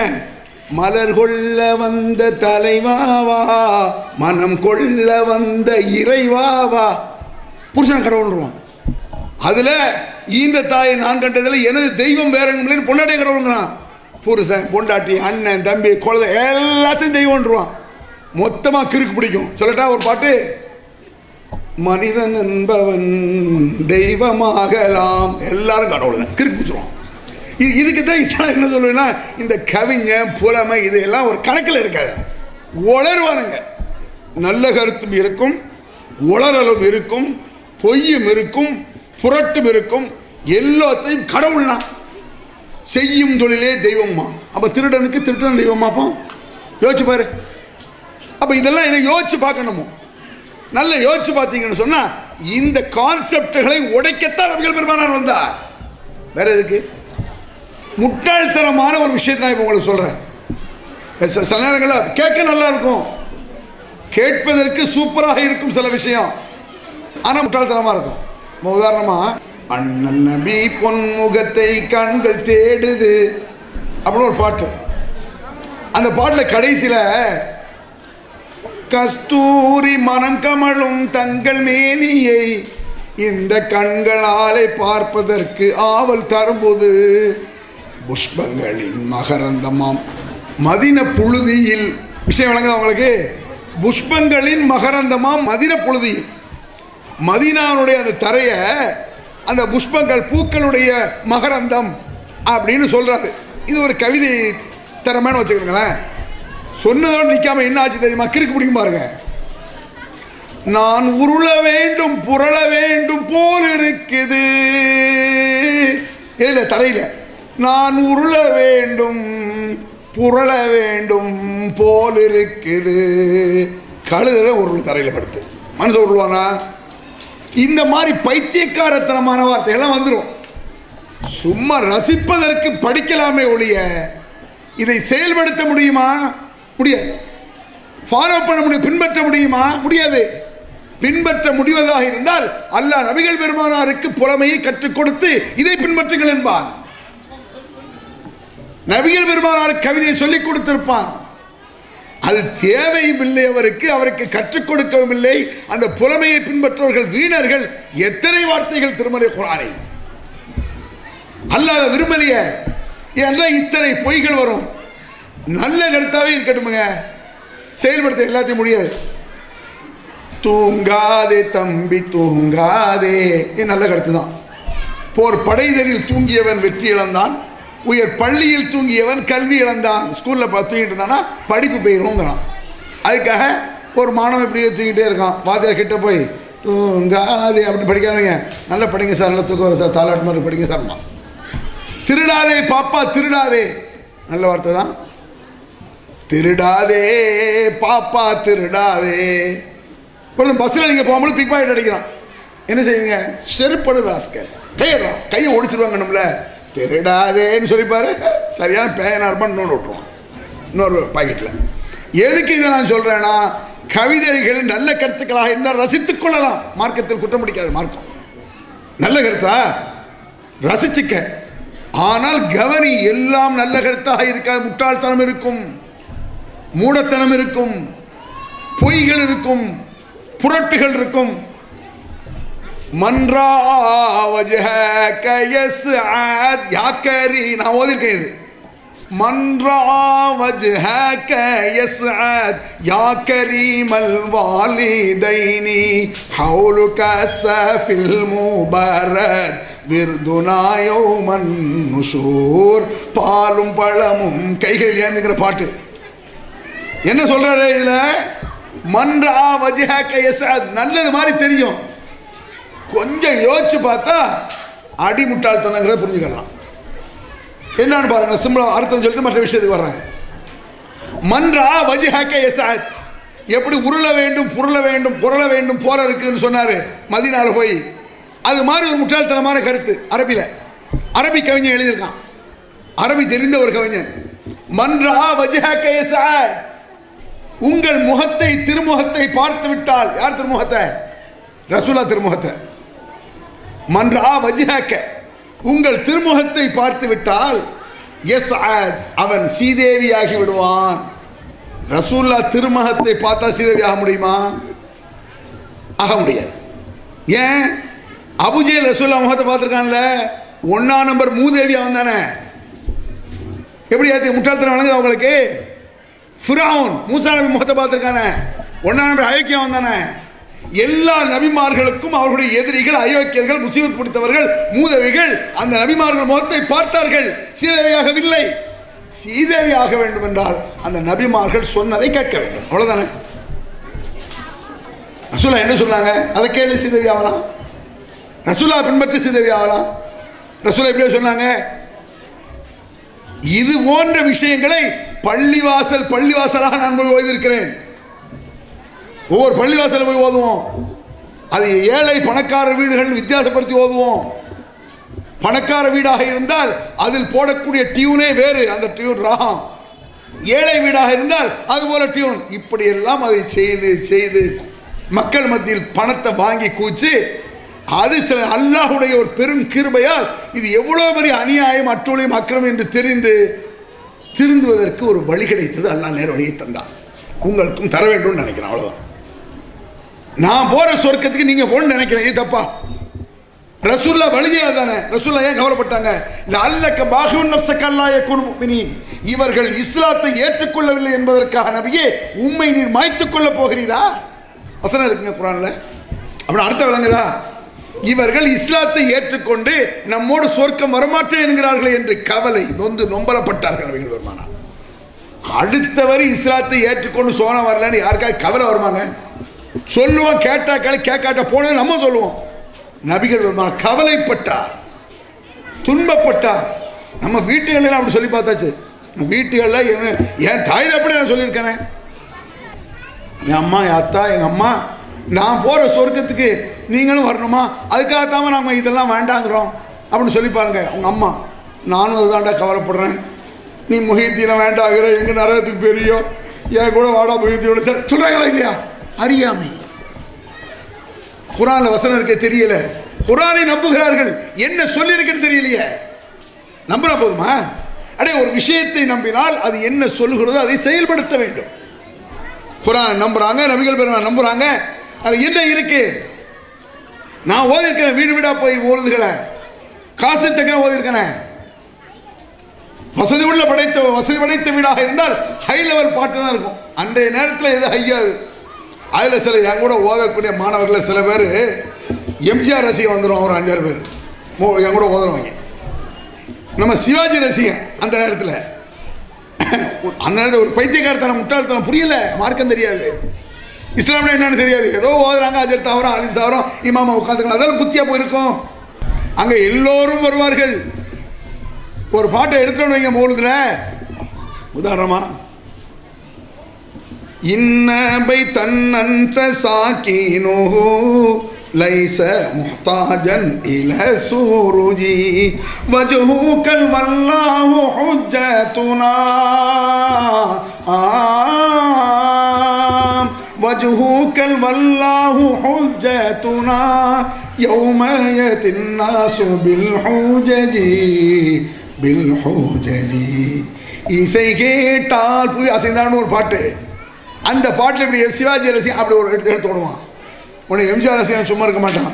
இன்னபை தன்னந்த சாக்கினோ லைஸ முஹ்தாஜன் இல சுருஜி, அச்சம் என்பது மடமேனா போட்டு விடுவான். இன்னும் சில பேர் 2 ரசிகனாவும் இருக்க மாட்டான். அந்த அந்த பாடல்ல குசும்பு பண்ணுவான். என்ன குசும்பு? கங்கை கரை தோட்டம், கன்னி பெண்கள் கூட்டம், கண்ணன் நடுவினிலே, ஓ கண்ணன் நடுவினிலே அப்படி நிப்பாட்டிடுவாங்க. ஏமா பாட்டை நிப்பாட்டி விட்டாய், பாடம்மா பாடு அப்படி வருமா? அதில் வரும் அந்த பாட்டு. குசும் பிடிச்சா வருவான். மூலா யசல்லி வசல் லிம்தாஇமன் அபதா அலா ஹபீபிக கைரில் ஹல்கி குல்லிஹிம் நின்றுவான். ஏன்பா மோழுது நிப்பாட்டி விட்டாய், ஓதப்பா ஓது, ஆமீன் ததக், இதெல்லாம் நடக்கும். நாங்கள் செஞ்சுருக்கோம். செய்து அதில் ஏற்பட்ட விளைவுகளை தவறுகளை புரிந்து உங்களுக்கு சொல்கிறோம். இதில் நீங்கள் கோவிக்க வேண்டிய அவசியமே இல்லை, ஆத்திரப்பட வேண்டியதே இல்லை. அல்லாஹ் விளங்க சொல்றான் குர்ஆன்ல, வன்னல் மசாஜித லில்லாஹ் ஃபலா ததுஉ மஅல்லாஹி அஹதா. பள்ளிகள் அல்லாஹ்வுக்கு சொந்தமானது, அதில் இருந்து கொண்டு அல்லாஹ்வை தவிர யாரையும் கூப்பிடாதீர்கள், அழைக்காதீர்கள். நானா சொல்றேன், அப்படி வீட்டில் கூப்பிடு, அதே தப்பு தான். பள்ளிவாசல் கூப்பிடலாமா? அதான் பாங்க சொல்லணுமா? அல்லாஹு அக்பர், அல்லாஹ் பெரியவன், அதே முடிஞ்சு வச்சா அல்லாஹ்வுக்கு சொந்தமானதுன்னு. இது நாங்க கட்ட பள்ளி, இவன் கட்டிக்க. நீ கட்டிய பள்ளியாக இருந்தாலும் அல்லாஹ் அக்பர் என்று சொல்லிவிட்டால் அது அல்லாஹ்வுடைய பள்ளி தான். செலவழி நிர்வாகம் பண்ணி கொள்ளலாம், அவ்வளவுதான். நானே ஒரு பள்ளிவாசல் கட்டுறேன், 50 லட்ச ரூபாய் கட்டுறேன்னு வச்சுக்கங்க, நல்ல வசதி வந்து. ஏன் பள்ளியெல்லாம் சொல்ல முடியாது, நான் கட்டின பள்ளி, பள்ளி அல்லாஹ்வுக்கு உள்ளது, அவ்வளவுதான். நான் கட்டினதால என்ன உரிமை இருக்கு? நிர்வாகம் பண்ணிக்கலாம். அதில் உட்கார்ந்துக்கிட்டு இஸ்லாத்தை தவறாக சொல்ல முடியாது. சொன்னா அது பள்ளிவாசல் கிடையாது, மண்டபம். போ வேற என்ன? அல்லாஹ்வுடைய பள்ளின்னு ஒத்துக்கிட்டோம், அல்லாஹ்வுடைய பள்ளி ஒத்துக்கிட்டு தான் வாங்க சொல்லி கூப்பிடுறோம். அதில் அல்லாஹ்வுடைய வழி சில பேர் கேட்குறாங்களாம், சில சகோதரர்கள், நீங்கள் ஏப்பா தனியாக பள்ளிவாசல் கட்டி மர்கஸ் கட்டி செய்கிறீங்க, நாங்கள் என்னப்பா செஞ்சோம்? இங்கே உங்களை வரலாற்றை வாண்டாங்கிறோமா? நாங்கள் தொப்பி போட்டு தான் ஆகணுங்கிறோமா? அதுதான் பிரச்சனையா? இதே பள்ளிகளில் இந்த ஊரில் இருக்கக்கூடிய அனைத்து 2 பள்ளிகள்லையும் நபி வழிப்படி நடங்க. நீங்களே நிர்வாகம் பாருங்க, உங்க பின்னால் நாங்கள் வரோம். என்னென்ன நிர்வாகம் நீங்களே பாருங்க. நபி வழிப்படி நடக்கணும், குர்ஆன் சொல்படி நடக்கணும். ஏன்னா பள்ளிவாசல் ஏன் சொத்தை உங்க சொத்தை கிடையாது, அல்லாஹ்வுடைய இடம் அது. அது சொல்படி நடக்கணும், அவ்வளோதான். உங்க சொல்ல நாங்கள் கேட்குறோம், அப்படி செய்ய விட மாட்டீங்க. சில ஊர் இங்கேயாவது பரவாயில்ல, சில ஊர்களில் பார்த்தா தொப்பி அணியாதவர்கள் உள்ளே நுழையக்கூடாது. பள்ளிவாசலுக்குள்ள தொப்பியை அணியணும், சுன்னத்து. ஓகே, சுன்னத்துன்னு ஒத்துக்குவோம் ஒரு பேச்சுக்கு. தொப்பி ஒரு சுன்னத்தெலாம் கிடையாதுன்னு வைங்களேன், போடணும்னா போட்டுக்கலாம், அவரவர் இஷ்டம், அது குற்றமும் கிடையாது. அதுக்கு ஆதாரம் என்ன சிம்பிளாக விளக்கிற பாருங்க. நபிகள் பெருமானார் ஸல்லல்லாஹு அலைஹி வஸல்லம் அவர்கள் தலப்பாகை தொப்பிலாம் சில சமயங்கள் அணிஞ்சிருக்காங்க பனிக்காலங்களில். அந்த நேரத்தில் ஒழு செய்து விட்டு தலப்பா தொப்பிலாம் வச்சுருப்பாங்க. கீழே சாக்ஸு காலுக்கு மாட்டியிருப்பாங்க. அந்த ஒரு நாள் உள்ளூரில் இருக்கும்போது பனிக்காலங்களில் ஒழு செய்தார்கள் என்றால் தலப்பாகை கலட்ட மாட்டார்கள், சாக்ஸையும் கலட்ட மாட்டாங்க. முகத்தை கையெல்லாம் கழுவிட்டு மசகு செய்தவர்களை தண்ணியை வச்சு தலையில் இப்படி தடவுறது மசகு, அந்த தண்ணியை தொட்டு விட்டு தலப்பாகையில் மசகு செய்வார்கள், காலுறைக்கு மேலே மசகு செய்வார்கள் அப்படின்னு ஹதீஸில் இருக்கு. தொப்பி போடணுங்கிறவங்க காலுறை போடணும் எழுதியிருக்கீங்களா? காலுறை எப்படி தேவைக்கு போட்டுக்கொள்ளலாமோ அதுபோல் உனக்கு பிடிச்சிருக்கு தொப்பி போட்டுக்க. சில பேர் எனக்கு தொப்பி ஓட பிடிச்சிருக்கும்பாங்க, எனக்கு பிடிக்கல. இப்போ என்ன, எனக்கு தொப்பி இன்னும் சொல்ல போனால் எனக்கு தாடி வைப்பது கூட பிடிக்காது. நபிகள் சொன்னார்கள் செஞ்சிருக்கேன், அவ்வளோதான். வேற என்ன இல்லை, என்ன எனக்கெல்லாம் தாடி வைக்க டேஸ்ட் கிடையாது, தாடி வைக்க ஆசை கிடையாது. நபிகள் பெருமானார் செய்தார்கள். வேற என்ன, இந்த குர்பானி ரமணான் இது ஹஜ்ஜுடைய காலம் வந்துச்ச, பிறகு 1லிருந்து குர்பானி கொடுக்கும் வரை 10 நாளைக்கு நகத்தை வெட்டாமல் இருந்திருப்பீங்க, இங்கே இங்கே இங்கே இருந்த முடிய வெட்டாமல் இருந்திருப்பீங்க. 10 நாளைக்கு கேள்வி வேறு, ஏங்க ஜி சில நேரங்களில் நம்ம ஏதாவது அந்த பல்லில் நகத்தை லேசாக கடிச்சிட்றோமே, அப்போ நகம் லேசாக உடுந்துடுது, குர்பானி கூடுமா? உச்சகட்டமான கேள்வி. இந்த அளவுக்கு ஜாக்கிரதையாக கேள்வி கேட்க வேண்டியது. குர்பானி தான் அறுத்து முடியணும், அப்புறம் பார்க்கணுமா வலு வலுன்னு எங்கே சேவிங் பண்ணுறிய? அந்த நபி தானே சொன்னாங்க, எந்த நபி 10 நாளைக்கு வெட்டக்கூடாதுனாங்களோ அந்த நபி செஞ்சுதானே தாடி. அது இல்லையே சமுதாயத்தில் முஸ்லீம்கள்கிட்ட. எல்லாத்துலையும் சொல்கிறேன், தௌஹீத் ஜமாத்தில் இருக்கக்கூடிய சிலர் கூட அப்படி தான் தாடி வலிக்கிறாங்களே, எங்கேருந்து வலிக்கிறீங்க? யார் செஞ்சாலும் அதை விளக்க மாட்டேங்கிறாங்க. என்னமோ நம்ம ஜமாத் சப்போர்ட்லாம் கிடையாது. அடே தௌஹீத் ஜமாத்தில் இருந்து கொண்டு ஒருவன் குற்றத்தை செய்தால் நரகவாதி, சுன்னத் ஜமாத்தில் இருந்து கொண்டு சுன்னத் வழி நடந்தால் சொர்க்கவாதி. அதான் பாயிண்ட். அங்கே ஆளா முக்கியங்க, ஜமாத்தா முக்கியங்க கிடையவே கிடையாது. நபி வழி நடப்பது. ஆக நபிகள் நாயகம் ஸல்லல்லாஹு அலைஹி வஸல்லம் அவர்கள் தெளிவாக நபி என்ன சொன்னார்கள் என்பதை நீங்கள் கவனத்தில் கொள்ள வேண்டும். நபிகள் நாயகம் ஸல்லல்லாஹு அலைஹி வஸல்லம் திருமறை குர்ஆனும் கடுமையாக சாடுகிறது. தலையில் தொப்பி அணியாதவர்கள் வராதீர்கள், விரல் அசைக்கக்கூடியவர்கள் வராதீர்கள். ஏங்க தொப்பி என்ன தொப்பி? சில ஊர்களில் பார்க்கணும், அதே இங்கே இருக்கான்னு தெரியல, ஜன்னலில் தொப்பி ரெடிமேட் தொப்பியை வச்சுருப்பாங்க, பிளாஸ்டிக்கில் ரெடிமேட் தொப்பியை வச்சுக்கிட்டு அதை தூக்கி மாட்டி விடுவாங்க நம்மளுக்கு. நம்ம போனோம்னா அவன் தாடி இல்லாதவர்களுக்கு என்ன செய்ய போறிய? ரெடிமேட் தாடி வரைஞ்சாலும் வச்சுக்கிடுங்க, தொழும்புல அப்படி மாட்டிக்கிட்டு சொல்ல போறீங்களா? நபிகள் பெருமானார் காட்டியதை பிராக்டிக்கலாக நடைமுறையில் செய். சிம்பிள், சாதாரண விஷயம். அது வெற்றி அடையலாம், மேன்மை அடையலாம். ஆனால் இன்றைக்கு நபிகள் பெருமானார் ஸல்லல்லாஹு அலைஹி வஸல்லம் உயிரினும் மேலான நபிகள் பெருமானார் இறந்ததை கூட இறக்கவில்லை, மௌத்தாகவில்லை என்று சொன்னால் கடவுளுக்கு சமமாகிவிட்டார்கள் என்று அபூபக்கர் சித்திக் கடித்து சத்தம் போட்டுட்டு உமர் அவர்களை திருத்தி சஹாபாக்களை திருத்தினார்கள். ஆஹா, எவ்வளவு பெரிய தவறை செய்து விட்டோம். இன்றைக்கு சர்வ சாதாரணமாக நடக்க இல்லையாது, சர்வ சாதாரணமாக நடக்க. என்ன நான் சொல்கிறேன், நம்ம நாட்டை பொறுத்தளவுக்கு பல்வேறு வகையான மதத்தவர்கள் இருப்பதை பாருங்கள். பல கொள்கை நிறைய பேர் இருக்காங்க.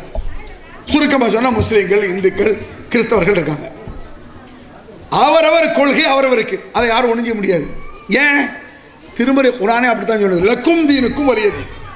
உங்கள் வழி உங்களுக்கு, எனது வழி எனக்கு என்று நபியை சொல்லிவிடு. அடே உன் வழியில் நான் மூக்க நுழைக்க மாட்டேன், என் வழியில் மூக்க நுழைக்காத, என் கொலையில் நீ மூக்க நுழைக்காத, உன் கொலையில் நான் மூக்க நுழைக்க மாட்டேன் என்று நபியை சொல்லிவிடு. லக்கும் தீனுக்கும் வலியதீன், உங்கள் வழி உங்களுக்கு, உங்கள் தீன் உங்களுக்கு, எங்கள் தீன் எங்களுக்கு. ஒருத்தனுக்கு கூட பிரச்சனை வேணாது, அவன் வழிப்படி அவன் நடக்கட்டும். ஆனால் எனது வழி எனக்குன்னு சொல்லிட்டு குர்ஆனுக்கு மாற்றமாக நடக்கலாமா?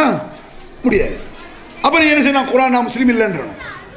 உதாரணம் ஈஸியாக சொல்கிறேன் விளங்குறதுக்கு, செந்தில் ஆண்டவர் துணைன்னு லாரியில் போட்டிருப்பாங்க இந்து சகோதரர்கள். ஏன் போடுறாங்க? செந்திலை அவர்கள் கடவுளாக நினைக்கிறார்கள். ஆண்டவர்ங்கிற வார்த்தையை சொல்லுவாங்க.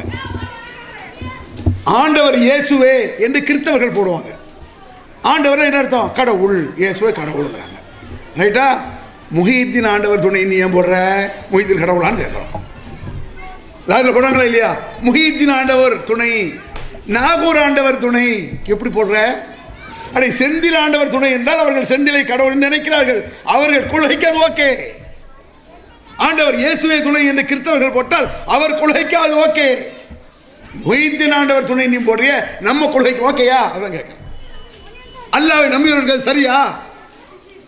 நபியை அல்லாஹ்வுடைய தூதர், முகமதை அல்லாஹ்வுடைய தூதர் என்று ஏற்றுக்கொள்ளவர்களை சரியா? இது போன்ற கருத்துக்களை பள்ளிகளில் உட்கார்ந்து கொண்டு நாங்கள் சொல்லியிருக்கிறோம். ஒரு காலத்தில் தப்பா பள்ளியில் உட்கார்ந்து ஓதி இருக்கோம்.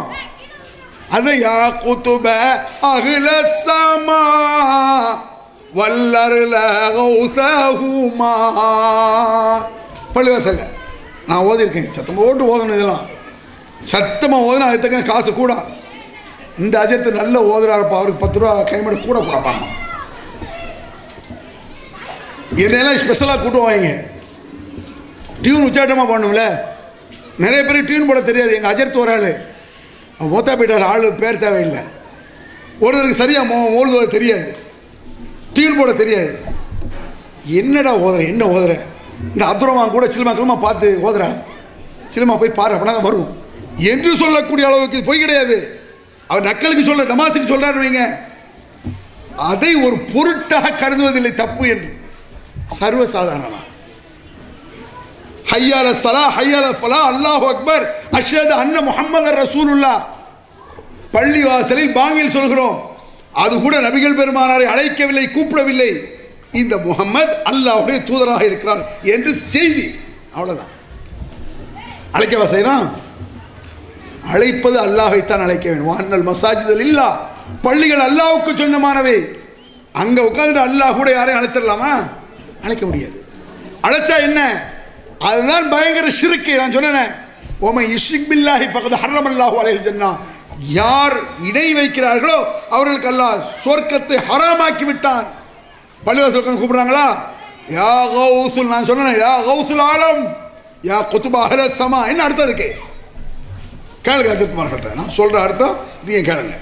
யா குதுப அஹ்ல ஸமா, வானத்தில் உடையவர்களுக்கெல்லாம் தலைவரே. வானத்தில் உள்ள ஆளுகளுக்கு தலைவரா?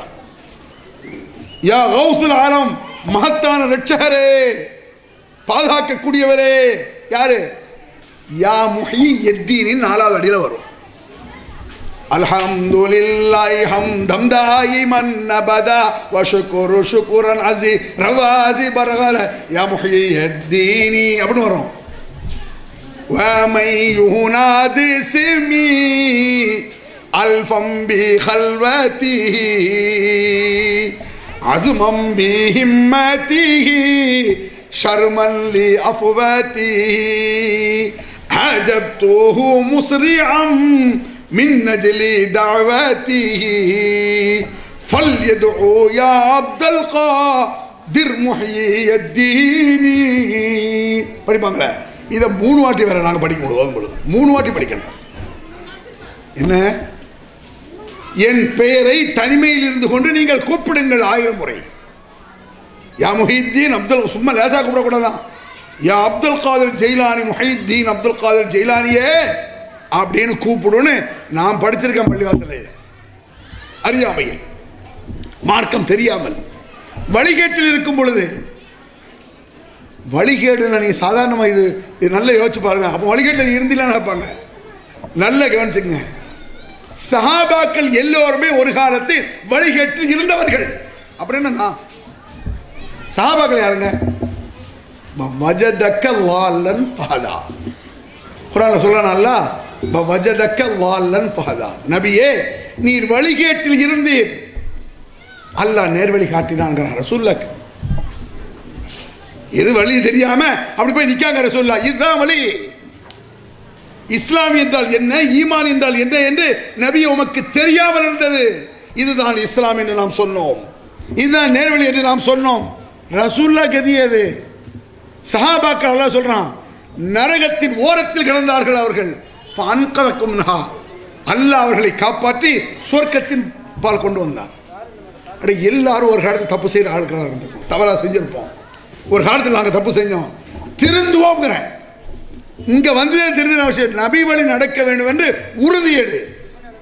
குர்ஆனுக்கு மாற்றமாக நடக்க மாட்டேன் என்று உறுதியெடுங்கள். இப்படி சொல்றது தப்பா? நபி வழி நடந்தால் தானே அல்லாஹ் நம்மளை நேசிப்பான். நம்முடைய நேசம் அல்லாஹ் போய் சேரும், நம்ம பாவங்கள் மன்னிக்கப்படும். அதெல்லாம் விட்டுப்போட்டு பள்ளிவாசல் உட்காந்துட்டு யார் கொத்துபா அஹ்ல சமான் கூப்பிட முடியுமா? கூப்பிட்டா சாதாரண வார்த்தையா? யார் இணை வைத்து விட்டார்களோ அவர்களுக்கு சொர்க்கத்தை ஹராம். இது நிறைய பேருக்கு வழங்க மாட்டேங்குது. இது ஈஸியாக புரியுறதுக்கு நான் ஒன்று சொல்கிறேங்க. பன்றிக்கறி இருக்குல்ல, பன்னிக்கறி, இந்த பன்றிக்கறின்னு சொல்கிறதெல்லாம் ஒன்று அசிங்கமெல்லாம் ஒன்று கிடையாது. குர்ஆனில் எல்லாம் பன்னிக்கறின்னு சொல்கிறான். சில பேர் பன்னிக்கறின்னு சொல்ல, இவ்வளோ பெரிய மேடையில் உட்காந்து பன்னிக்கறின்னு சொல்லணும், அது எப்படி சொல்லலாம்? எங்கள் ஏரியாக்கெல்லாம் பேர் சொல்லாதது அப்படிம்பாங்க. பேர் சொல்லணும் பண்ணி, பேர் சொன்னா என்ன? சில வார்த்தையை பார்க்கும்போது அப்படி நீங்கள் நினைப்பீங்க, அப்படி கிடையாது. சில வார்த்தைகள் சாதாரணமாக இப்போ சொல்லுங்க, சொன்னால் தப்பாக எடுப்பீங்க. அப்புறம் நான் புரிய வைக்கிறேன், ஈஸியாக போயிடும். போடா மயிர் அப்படின்ட்டு மயிருன்ட்டான், அசிங்கமாகுது. மயிர் கூச்செறிதல், மயிரிழையில் உயிர் தப்பினான்னு போலீஸ் வலை வீசியது. போலீஸ் வலை வீச்சு மயிரிழையில் தப்பி விட்டான்னா என்ன? ஒரு அசிங்கம் கிடையாது. எந்த வார்த்தையும் தேவைப்பட்டே சொல்லிக்க வேண்டியதுதான். அடுத்தவரை திட்டக்கூடாது, அவ்வளோதான். இப்போ திட்டுற நேரத்தில் மயிருன்னு சொல்லணும். இப்போ எனக்கு ஒரு தடவை சண்டை, அவன்கிட்ட போய் நான் என்ன, அவன் என்னை கடுமையாக திட்டான், விளக்கு மாத்தால அடிப்பேன். போடா மயிருன்னு தான் வரும். போடா முடி அப்படியே சொல்ல முடியும். போடா முடியா, செருப்பால் அடிப்பேனாக்கணும். என்ன அடிக்க வந்தானா? காலனியால் உன்னை அடிப்பேன்னு விளக்கமாக பேசிகிட்டு இருக்க முடியும்? அப்படியே திட்டு அந்தந்த நேரத்தில் அது எஃபெக்டான வார்த்தை. சண்டை இல்லை, ஒன்று இல்லை, நான் கருத்தை சொல்ல வந்தால் உங்களை நாயான் திட்ட, நீங்கள் என்ன திட்ட போறீங்க? யோசிச்சு பாருங்க. யோசிக்காமல் உணர்ச்சி வசப்பட்டு முடிவெடுக்காதீர்கள். சில சொல்லுவாங்களே எமோஷனல் இடியட்ஸுமா, உணர்ச்சி வசப்படும் முட்டாள்களுமா. யோசிச்சு அப்படி இஸ்லாம் ஒத்துக்கல. சும்மா உண்மையானா குருட்டுத்தனமாக, முட்டாள்தனமாக, செவிட்டுத்தனமாக குர்ஆனில் விழாதே. குர்ஆன் சொல்லுது, யோசிச்சு நிதானமா சிந்திச்சு. அஃபலா யததப்பருன குர்ஆன் அம்மலா குலுபின் அக்பாலுஹா. குர்ஆனை சிந்திக்க மாட்டார்களா இவர்கள் உள்ளங்கள் பூட்டுக்களால் பூட்டப்பட்டிருக்கின்றனவா? வலகத் யஸ்ஸர்னல் குர்ஆன் லிذிக்ர் ஃபஹல் மின் முத்தக்கிர். குர்ஆனை யோசிப்பதற்கு லேசாக ஆக்கியிருக்கிறோம், அதை நீங்கள் சிந்திக்க மாட்டீர்களா? குல் ஹல் யஸ்ஸவில்லதீன யஅலமூன வல்லதீன லா யஅலமூன். அறிந்தவர்களும் அறியாதவர்களும் சமமாவார்களா? சிந்திச்சு பாரு. என்னெல்லாம் திருமறை குர்ஆன் அற்புதமாக அழைக்கிறது. நீங்கள் என்ன, நம்ம என்னன்னா பள்ளிவாசல் வந்து முஹித்தீன் அழைக்கிறோம், அவுலியாக்கள் அழைக்கிறோம்.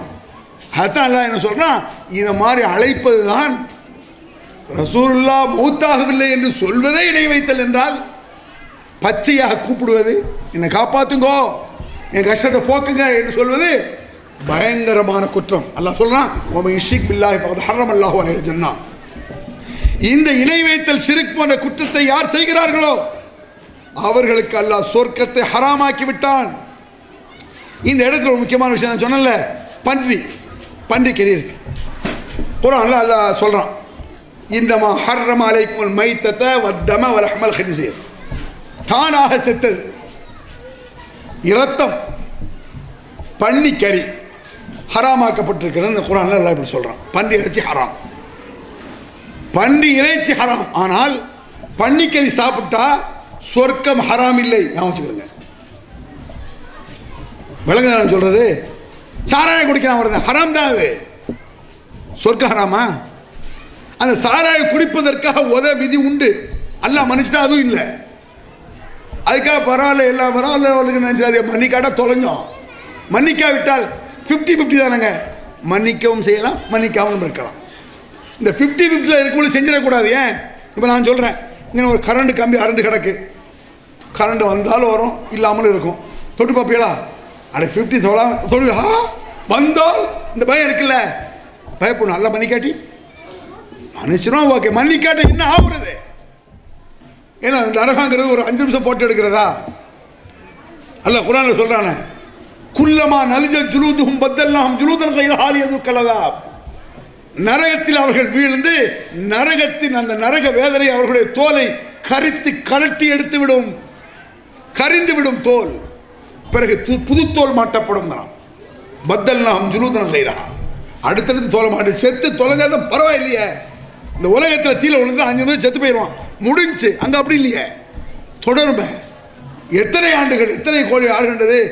இந்த உலகத்தின் மொத்த ஆண்டுகளே அல்லாஹ்வை பொறுத்தளவுக்கு ஒரு நாள் 2 நாள் தான், மொத்த 1000 லட்சக்கணக்கான ஆண்டுகளே. அப்போ யோசிச்சு பாருங்க, அப்பேற்பட்ட நரகம் தூக்கி போட்டுருவான். இந்த நரகத்தில் பன்றிக்கறி ஒருவன் சாப்பிட்டு விட்டால் நரகம் உண்டு, அல்லாஹ் மன்னித்தால் இல்லை.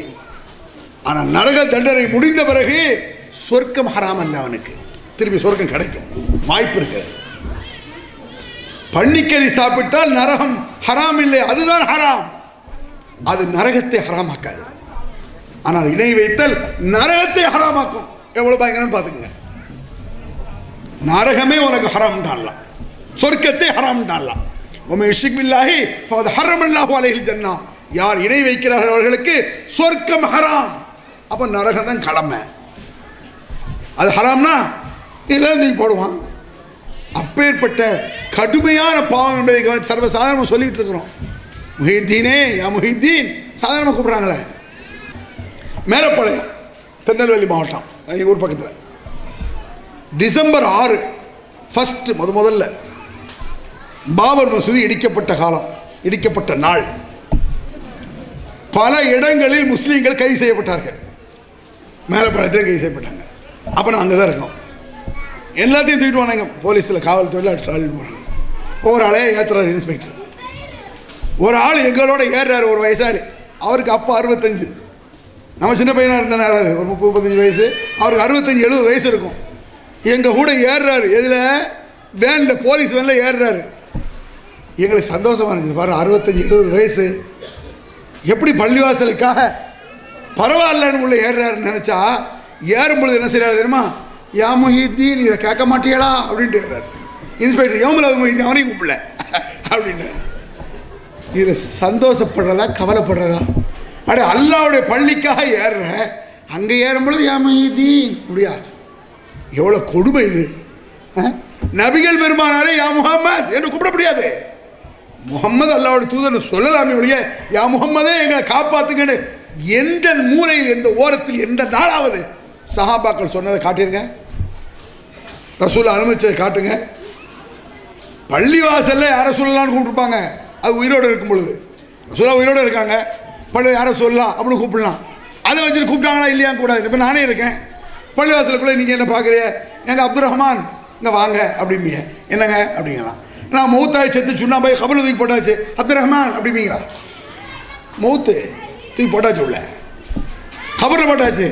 ரசூல்லா மரணித்து மௌத்தான இருக்கும் பொழுது சொன்னதே அபூபக்கர் சித்திக் மறுத்தாங்க. மௌத்தான பிறகு சொல்ல முடியுமா? யோசிச்சு பாருங்க. ரசூல்லா பாடியாக கிடந்தாங்களே, அப்பொழுதாவது சஹாபாக்கள் யா முகமது ரசூல்லா கேட்டாங்களா, யாரை சொல்லலாம், நீங்கள் இறந்துட்டீங்களா இல்லையான்னு எங்களுக்கு பெரிய சந்தேகமாக இருக்குது, இதை மட்டும் நீங்கள் நிவர்த்தி பண்ணிட்டு போங்க, எங்களுக்கு குழப்பமாக இருக்குன்னு கேட்டு உடனே ரசூலா பொசுக்குன்னு எழுந்து நான் மௌத்தாத்தான் ஆகிட்டேன், டென்ஷன் ஆகாதியே, திருப்பி படுத்துகிறோம் மௌத்து சொன்னாங்களா? அவுட்டு தான். ரசூல்லாவை அப்படின்னா கால் தூசு பெறாத நம்ம. இதில் இன்னொரு கேள்வி கேட்பாங்க, அப்போ முஹித்தீன் அப்துல் காதிர் ஜீலானியுடைய கால் தூசிக்கு இவர் பெறுவாரா அப்படின்னு நாளை கேட்பாங்க. பெற மாட்டேன். ஓகே, அவர் கால் தூசி கூட நான் பெறலை. முஹித்தீன் அப்துல் காதிர் ஜீலானி ரசூல்லா கால் தூசிக்கு பெறுவாரா? அந்த பாயிண்ட். நானா முஹித்தீனாங்கிறதா பிரச்சனை, நானா இமாம்களாங்கிறதா பிரச்சனை, நானா அவுலியாக்களாங்கிறதா பிரச்சனை, நபியா அவுலியாக்களா அதான் பிரச்சனை. நபியா அவுலியாக்களா, நபியா இமாம்களா, குர்ஆன் ஹதீஸா மற்றதா என்பதுதான் கேள்வி.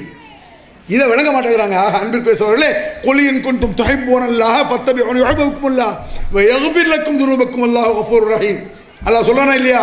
நீங்கள் அல்லாஹ்வை நேசித்தால், அல்லாஹ் உங்களை நேசிக்க வேண்டுமானால், உங்கள் பாவங்கள் மன்னிக்கப்பட வேண்டுமானால் நம்மளை பார்த்து சொல்றான். அல்லாஹ் எல்லா முஸ்லீம்களையும் பார்த்து ஃபத்தபிஊனி, என்னை பின்பற்றுங்கள், அல்லாஹ் உங்களை நேசிப்பான். ரசூல்லா பின்பற்றிட்டா அல்லாஹ் நம்மளை நேசிப்பான். அல்லாஹ் நேசிக்கிறத விட வேறு என்ன வேணும்? நான் கேட்குறேன். இந்த உலகமே வெறுக்குது, ஊரே வெறுக்குது, குடும்பம் வெறுக்குது, எல்லாம் நம்மளை வெறுக்கிறான். நம்மளை அல்லாஹ் நேசிட்டான். அப்புறம் என்ன கவலை? அப்புறம் ஏன் கவலைப்படணும்? எவ்வளோ துக்கம், என்ன துயரம், என்ன கஷ்டம்? அல்லாஹ் நேசிட்டானுங்க. இந்த முடிவுக்கு வாங்க, குர்ஆன் சொல்லக்கூடிய முடிவுக்கு வாங்க. அப்புறம் பித்அத்துங்கிறது இருக்க, அதுக்கு அடுத்த பெரிய கொடுமை. சொல்ல போன சிம்பிளா சொல்லி முடிச்சிடறேன் இந்த பித்அத்தை சிம்பிளா. குல்லு பித்அத்தின் லலாலா, அனைத்து பித்அத்துகளும் வழிகேடு. பித்அத்னா என்ன? பித்அத்னா இஸ்லாம் என்ற பெயரில் வந்திருக்கக்கூடிய விஷயங்கள், அதான் பித்அத். அது எப்படி கண்டுபிடிக்கிறது? ரொம்ப ஈஸி. தொழுகை, வேளை தொழுகை, இது பித்அத்தா சுன்னத்தா? நபி வழியா, நபி வழிக்கு மாற்றமா? நபி வழி. ஏன்? குர்ஆன்ல இருக்கு, ஹதீஸ்ல இருக்கு. ஸலவாத்து, அல்லாஹும்ம ஸல்லி அலா முஹம்மதின் வ அலா ஆலி முஹம்மதின் கமா ஸல்லைத அலா இப்ராஹிம் வ அலைஹி ஸலவாத்து, இது சுன்னத்தா பித்அத்தா? சுன்னத்து. ஹதீஸ்ல இருக்கு, குர்ஆன்ல இருக்கு. இன்னல்லாஹு மலாயிகத்துஹு யுஸல்லூன அலன் நபி யா அய்யுஹல்லதீன ஆமனு ஸல்லு அலைஹி வஸல்லிமு தஸ்லீமா. இந்த நபியின் மீது அல்லாஹ் அருள் செய்கிறான், மலக்குகள் ஸலவாத்தை அருள் செய்யும்படி வேண்டுகிறார்கள். நீங்களும் இந்த நபியின் மீது ஸலவாத்து சொல்லுங்கள், அல்லாஹும்ம ஸல்லி அலா முஹம்மது என்ற அந்த ஸலவாத்தை ஓதுங்கள்னு அல்லாஹ் குர்ஆன்ல சொல்றான். சுன்னத்து. ஸலாத்து நாரியா அப்படிலாம் சொல்லியிருக்க, அது பித்அத். ஏன்? குர்ஆன்ல இல்லை, ஹதீஸ்ல இல்லை. ஈஸி. குர்ஆனில் ஹதீஸில் இருந்தால் சுன்னத்து, நபி வழி, அதை செஞ்சால் சொர்க்கம், அல்லாஹ் நேசிப்பான். குர்ஆன்ல இல்லை, ஹதீஸ்ல இல்லை, பித்அத். இதை ஏன் ரசூலுல்லாஹ் கடுமையாக சாடுறாங்க வழிகேடுன்னு? அல்லாஹ்வுக்கு ஏன் கோவம் வருது? ஒரே ஒரு விஷயம்தான், ஈஸியாக விளங்கிடுங்க. இந்த உலக நடப்புகள், நாட்டு நடப்பில் சில குற்றங்கள் இருக்கு, எத்தனையோ குற்றம் இருக்கு. அது ஈஸியாக புரிய வந்தால் கள்ள ட்ரெயினில் போகிறதுன்னு கேள்விப்பட்டிருக்கீங்களா? கள்ள ட்ரெயின். கள்ள ட்ரெயின் என்ன? ட்ரெயின் கள்ள ட்ரெயின்லாம் கிடையாது. கள்ளத்தனமாக டிக்கெட் எடுக்காமல் போகிறது இல்லையா? கள்ளத்தனமாக டிக்கெட் எடுக்காமல் போகிறது பேர் கள்ள ட்ரெயின். சரி, ஓகே, கள்ள ட்ரெயின் வச்சுக்குவோம். ஒருத்தன் கள்ள ட்ரெயினில் போயிட்டான், அரெஸ்ட் ஆகிட்டான், போலீஸ் பிடிச்சிருச்சு, டிடி பிடிச்சி போலீஸ் ஒப்படைச்சிட்டாரு. இதுக்கு என்ன தண்டனை? 500 ரூபா அல்லது 1000 ரூபா அபராதம். அந்த வசதி இல்லாட்ட ஒரு 2 3 ஜெயில், அப்புறம் ஜாமீனில் வெளியே வந்துடலாம். இது என்னது? கள்ள ட்ரெயினில் போகிறதுக்கு தண்டனை. சரி, ஒரு கள்ள நோட்டு அடிக்கிறான், 2 ஒன்றா கொண்டு குழியில் வச்சுருவாங்க. ஏன்? கள்ள நோட்டடிப்பது நாட்டை சீர்கேட வைப்பது, ஒரு நாட்டின் பொருளாதாரத்தை நாசமாக்கக்கூடிய ஒரு செயல் அது கள்ள நோட்டு. ஏன்? ரிசர்வ் பேங்குடைய கவர்னர் இருக்கார்ல, அவர் சைன் பண்ணி வர்றதான் பணம். அப்போ ஒரு கள்ள நோட்டு அடிக்கானா, எவனோ ஒரு ரிசர்வ் பேங்க் கவர்னராக பார்க்குறான், கள்ள கவர்னர். அவன் ஒரிஜினல் கவர் இல்லாமல் கள்ள கவர்னர் வேஷம் போடுறான், அரசை கையில் எடுக்கிறான், அதிகாரத்தை கையில் எடுக்கிறான். அதிகாரத்தை கையில் எடுத்தால் ஒரு சாதாரண போலீஸ் ஸ்டேஷனில் உள்ள இன்ஸ்பெக்டரோட ஒத்துக்க மாட்டார். நீ இன்ஸ்பெக்டரா அப்படி கேட்பாங்களே. ஏன்? என்ன அதிகாரத்தை நீ ஏன்டா எடுத்த? ஒரு அரசு எடுத்த போலீஸ் ஸ்டேஷன் ஏற்றுக்கிறதா? ஒரு கவர்மெண்ட் ஏற்றுக்குமா? உலகத்தில் எந்த நாடும் கள்ள பணத்தை, கள்ள நோட்டை ஒத்துக்கொள்ளாது. ஏன்? அதிகாரத்தை கையில் எடுக்கிறான், நாட்டின் பொருளாதாரத்தை சீரெடுக்கிறான். ஆனால் அவனை ஓச்செடுத்தா மாறுவான், அயோக்கிய பையன், துரோகி அப்படின்னு நினைக்கல. அது மாதிரி தான், அதை விட மோசம் பயங்கரமானது. ரசூலுல்லாஹ் சொல்லாத ஒருவன் சொன்னதாக விட்டானா கள்ள நோட்டு அடிக்கிற மாதிரி கள்ள ரசூலாக பார்க்கிறான். இவனும் சாதாரண விஷயம் கிடையாது. கள்ள ரசூல், நபிகள் பெருமான் அல்லாஹு தஆலா தனக்கு ஒரு தூதரை அனுப்பி கடைசியாக சொல்லி இவருக்கு பிறகு தூதர் இல்லை என்று சொல்லி அவருக்கு குர்ஆனை கொடுத்து, வசனங்களை கொடுத்து, புரிய வைத்து, மக்களுக்கு பிராக்டிக்கலாக நடைமுறைப்படுத்தி காட்ட சொல்லி அவர் சொன்னதால் மார்க்கம். அதுக்கு பிறகு எதுவும் மார்க்கம் இல்லை. அல்யோம அக்மல்து லக்கும் தீனக்கும், மார்க்கத்தை இன்றோடு முடித்து விட்டேன், புள்ளிஸ்டா முடிந்தது அப்படின்னு ஒரு முடிவு வந்த பிறகு இன்னொரு குர்ஆனில் ஹதீஸில் இல்லாத ஒன்றை இஸ்லாத்தின் பெயரில் நுழைத்தால் எவனோ ஒருவன் கள்ள ரசூலாக பார்க்கிறான். நீங்க கேட்கலாம், நான் மௌல் தோதுறேன், நானுங்க கள்ளத்தனம் பண்ண, கள்ளத்தனம் பண்ணது எவனோ அதை நீங்க ஆதரிக்கலாமா? நல்லா யோசிச்சு பாருங்க. நான் என்ன செய்வேன்?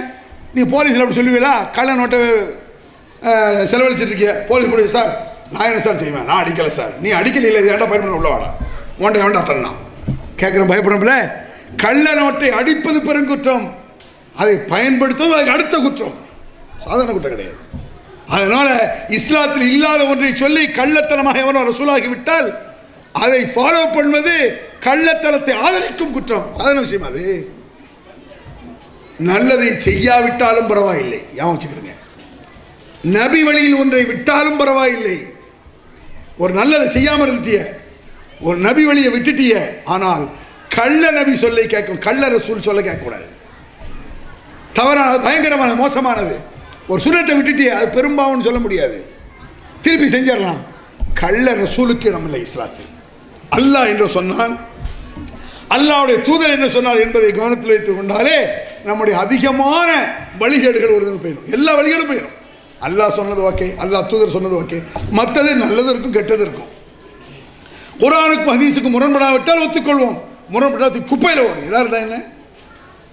அத்தா சொன்னாலே கேட்கக்கூடாத, அம்மா சொன்னாலே கேட்கக்கூடாது. பார்த்தீர்களா, தாய் தப்பன் சொல்ல கேட்கக்கூடாதுன்னு நினைக்கக்கூடாது. தாய் தப்பன் சொல்ல எதை கேட்கணும்? துணியை சோப்போட சொன்னால் சோப்போடு, செருப்பை தச்சு தாய் கொடு, தாய் தப்பன் சுமந்துரு, அவங்க என்ன சொன்னாலும் கேளு. இஸ்லாமிய பேர் சொன்னால் அத்தா குர்ஆனில் இருக்கான்னு கேளு, ஹதீஸில் இருக்கான்னு கேளு. லா தாத்தலி மஹ்லூகின் ஃபீ மாசியத்தில் ஹாலிக் என்றார்கள் பெருமானார்.